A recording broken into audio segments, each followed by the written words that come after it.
Kalau ada Roh Kudus, harusnya tidak ada pengajaran yang berbeda.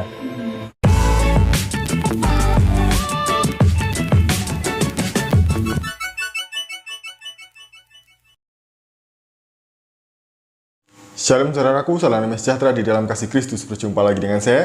Di Juli kita akan belajar berapologetika bersama-sama di channel ini. Nggak bohong, nggak makan.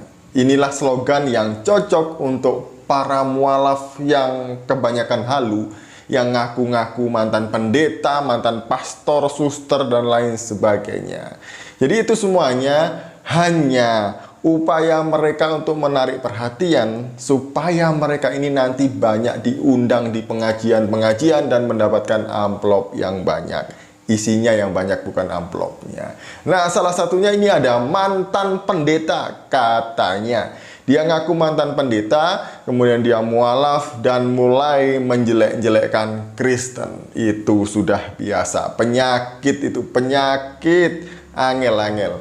Jadi mari kita melihat siapa sih orang ini.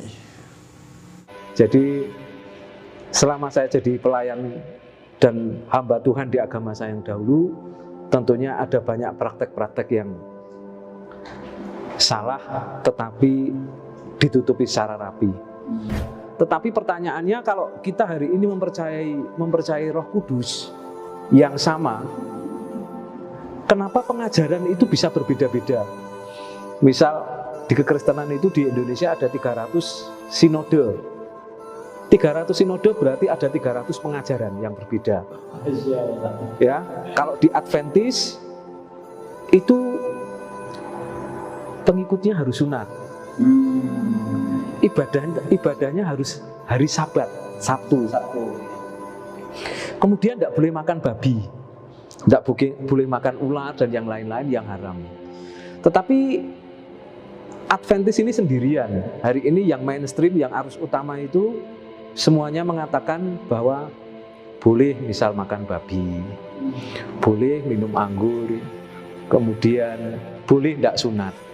Kalau ada Roh Kudus, harusnya tidak ada pengajaran yang berbeda.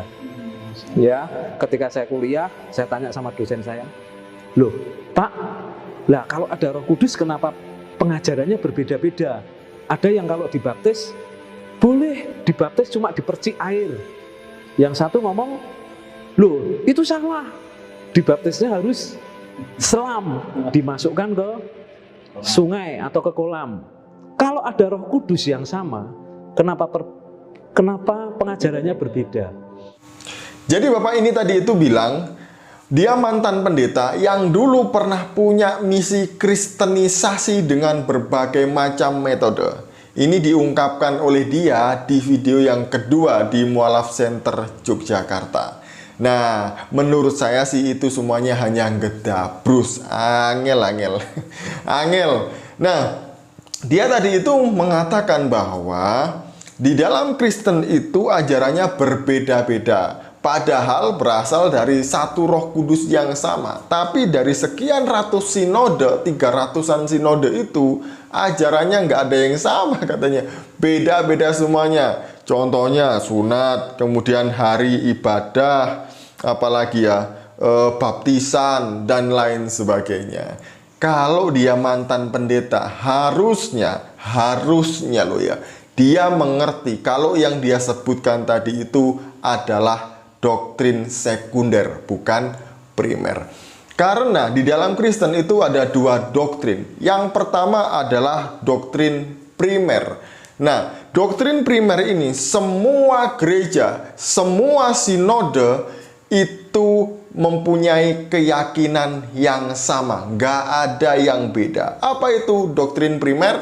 Doktrin primer adalah percaya kepada Allah Tritunggal, Alkitab adalah firman Allah, dan Yesus adalah Tuhan dan Juru Selamat umat manusia. Itu semuanya mengakuinya, itu semuanya mengatakan ya dan amin. Gak ada perbedaan di dalamnya. Nah, yang kedua adalah doktrin sekunder. Hal ini, doktrin yang kedua ini nggak masalah jika ada perbedaan. Kamu sunat, nggak sunat, boleh. Sunat nggak menyelamatkanmu, nggak sunat juga tidak mengurangi keselamatanmu. Kemudian kamu mau ibadah hari Senin, Selasa, Rabu, Kamis, Jumat, Sabtu, Minggu, nggak masalah, nggak dilarang.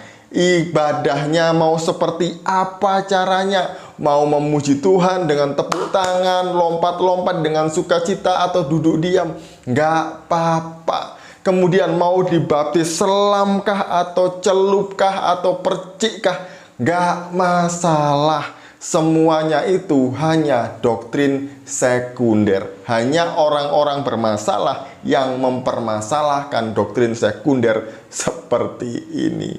Jadi begini ceritanya, inilah fakta di dalam kekristenan.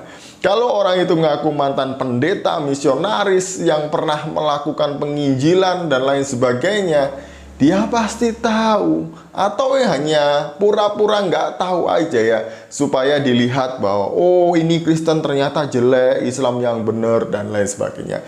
Padahal dia ini juga nggak tahu kalau di Islam sendiri juga banyak perbedaan. Padahal dari satu sumber yang sama, yaitu Al-Quran, dari Allah yang sama yang memahyukan Al-Quran kepada Muhammad, tapi ajarannya juga beda-beda. Contoh sederhana, ini akan Anda temukan di sekeliling Anda, yaitu NU dengan Muhammadiyah. NU ada ibadah tahlilan ketika ada keluarga atau orang yang meninggal. NU ada ziarah kubur. Tapi Muhammadiyah tidak akan pernah Anda temukan ada tahlilan dan juga ziarah kubur. Ini contoh sederhana saja ya. Dan ada banyak contoh-contoh yang lain yang masih bisa disebutkan. Contohnya adalah, jadi saya nggak enak ya kalau nggak menyebutkan, supaya Bapak itu tahu, saya sebutkan aja lah ya. Nah, contohnya juga ajaran yang berbeda-beda ini adalah tentang menyusui orang dewasa. Anda ini belum tahu loh ya tentang menyusui orang dewasa. Jadi kemarin di Mesir sempat ada ulama yang memfatwakan boleh menyusui orang dewasa atau laki-laki dewasa, supaya kalau satu ruangan itu dia menjadi muhrim gitu ya, boleh satu ruangan gitu. Nah, ini ada hadisnya loh. Ini ada di hadis Sahih Muslim dan juga Sunan Ibnu Majah. Ya, saya bacakan yang Sahih Muslim saja ya. Begini bunyinya. Dari Aisyah, ia berkata, Sahlah putri Suhail datang menemui Nabi. Dia berkata, wahai Rasulullah, aku melihat pada wajah Abu Husaifah rasa cemburu karena Salim, yaitu budaknya, suka masuk rumahnya. Maka Nabi bersabda, susuilah dia. Selanjutnya dia berkata, bagaimana aku menyusuinya sedang dia telah dewasa? Rasulullah tersenyum dan berkata, aku juga tahu dia itu laki-laki dewasa. Amir pada riwayatnya menambahkan redaksi, dia pernah mengikuti perang Badar, sedangkan Ibnu Abu Umar menambahkan Rasulullah tertawa. Selanjutnya dari Aisyah, bahwasanya Salim budak memiliki Abu Husaifah, tinggal bersama keluarga Abu Husaifah di rumahnya. Kemudian putri Suhail datang menemui Nabi. Dia bercerita, Salim telah pada usia sebagaimana lelaki lain telah dewasa, dan ia pun telah sempurna akal sebagaimana para lelaki. Sesungguhnya ia suka masuk ke rumah kami. Aku mengira bahwa pada diri Abu Husaifah ada sesuatu rasa cemburu dengan keadaan ini. Maka Nabi berkata kepadanya, putri Suhail, susuilah dia, maka kamu akan menjadi mahramnya, dan perasaan cemburu Abu Husaifah akan hilang. Kemudian dia pulang dan berkata, aku menyusuinya sehingga perasaan cemburu Abu Husaifah hilang. Jadi ada ulama di Mesir yang menyatakan bahwa ini boleh dilakukan. Tapi di Indonesia belum pernah ada fatwa ini boleh dilakukan. Artinya bahwa ada penafsiran yang berbeda yang mengakibatkan kepada ajaran yang berbeda pula. Kemudian yang kedua mengenai makanan. Jadi dilarang, diharamkan memakan anjing. Jadi anjing itu haram ya. Tapi di sini ada hadis yang mengatakan bahwa anjing hutan, yang sejenis anjing hutan itu boleh dimakan. Saya bacakan. Dari Ibnu Abu Amar Abdurrahman, ia berkata, aku bertanya kepada Jabir bin Abdullah RA tentang ad-dabu, sejenis anjing hutan. Apakah termasuk binatang buruan? Ia menjawab, ya. Aku bertanya, bolehkah aku memakannya? Ia menjawab, ya. Aku bertanya, apakah kamu telah mendengarnya dari Rasulullah? Ia menjawab, ya. Anjing nggak boleh, tapi anjing hutan boleh. Nah, selanjutnya ada lagi ya Pak ya, tentang ajaran yang sebenarnya katanya nggak boleh, tapi boleh. Apa itu? Mari kita membaca di sini dalam Sahih Ibnu Kusaimah yang berbunyi demikian. Sahih Ibnu Kusaimah jilid 1 bab 78. Abu Bakar berkata, seandainya air kotoran bila diperas itu najis, maka seseorang tidak boleh meletakkan air kotoran itu pada bagian tubuhnya, sehingga sebagian badannya terkena najis. Padahal ia tidak menemukan air suci yang dapat dipakai untuk membasuh tempat najis itu. Adapun minuman air najis ketika khawatir mati jika tidak meminumnya, hal itu boleh demi mempertahankan hidup, karena Allah Azza wa Jalla membolehkan makan bangkai, darah, daging babi ketika terdesak untuk mempertahankan hidup bila khawatir akan mati. Padahal bangkai, darah, daging babi adalah najis yang diharamkan bagi orang yang tidak sedang membutuhkan, tetapi dibolehkan memakannya bagi orang yang terdesak demi mempertahankan hidup.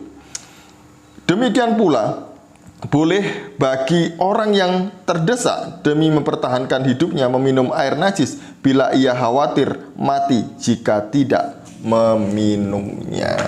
Jadi di satu sisi air najis, darah, bangkai, daging babi itu haram. Tapi di sisi lain kalau terdesak boleh. Apalagi kalau dicelup dengan kecap. Enak kata Ustadz Abdul Somad. Jadi gimana Pak? Di Islam ada perbedaan pengajaran nggak ya? Banyak. Itu tadi yang saya sebutkan. Hanya sebagian. Jadi begitu ya. Supaya Bapak ini tahu aja. Sekian dari saya, semoga apa yang saya sampaikan ini memberkati kita dan mencerdaskan kita. Shalom, salam waras, Tuhan Yesus memberkati kita semuanya.